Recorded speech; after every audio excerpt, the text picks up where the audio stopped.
Hi, I'm Pattu from Free FinCal, and in this video, let's review the performance of L&T Midcap Fund. This fund, as we will see below, has shown an impressive turnaround in its performance after changing fund managers.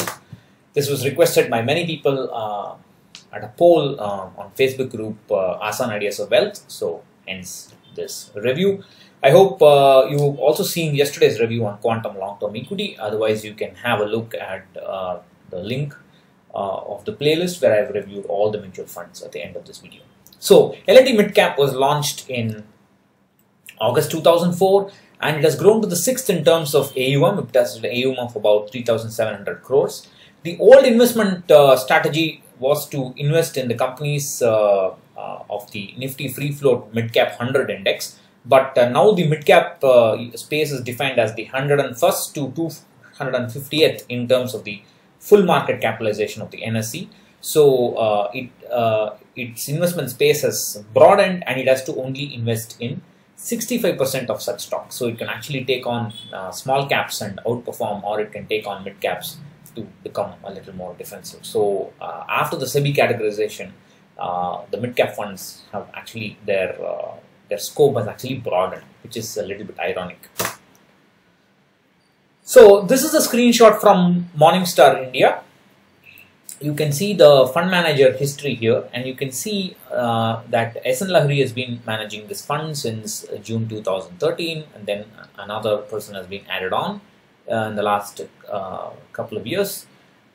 The fortunes of this fund has turned around since Mr. Lahiri has joined, as we shall see below.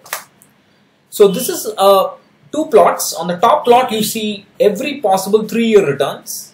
So there are about 2,856 3-year data points in the red line and green line. The red line is Nifty 100 Midcap, and the blue line, not green line, the blue line is Nifty L&T Midcap. So there are 2,800 points in each of them, and you can see that over the this is so every possible 3-year periods. You can see that after August 2013, the performance has picked up.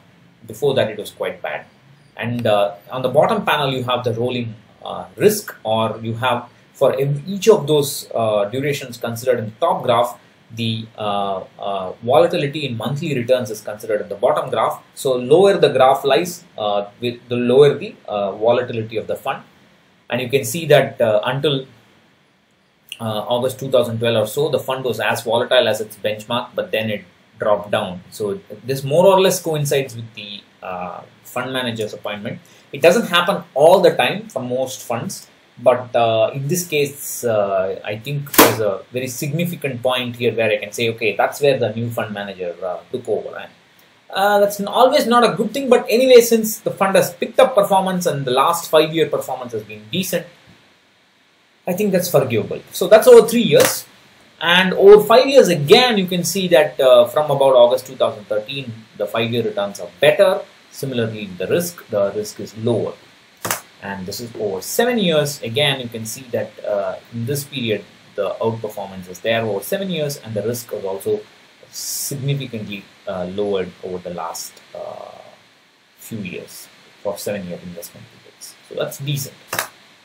And this is a comparison with peers. Franklin Prima Fund is in green.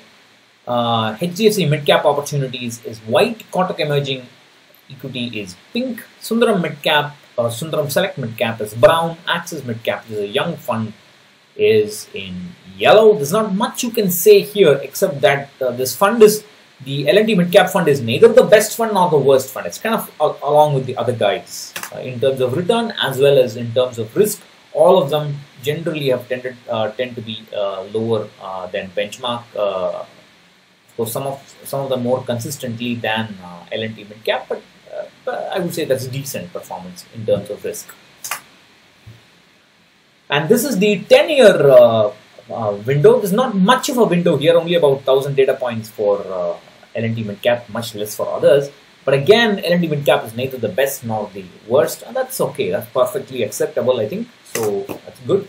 So to summarize, L&T has turned around the fortunes of this fund quite well, but the fund manager has not been severely tested. There's not been a severe midcap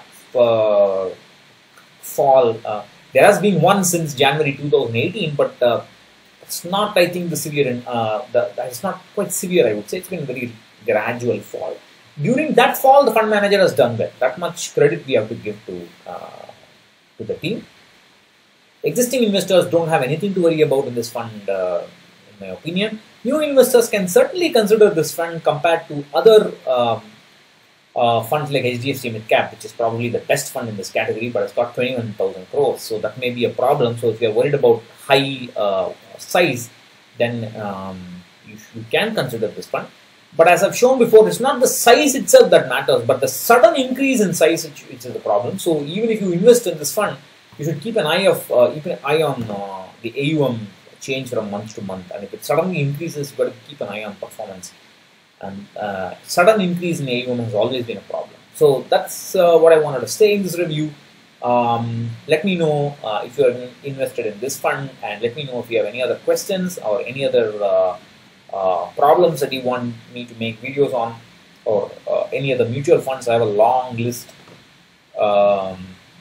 Otherwise, you can join Facebook group Asa Nadeza Wealth and join and participate in my poll. Then I'll know which funds to funds to review first. So have a good week ahead, and I'll catch you later. Bye bye.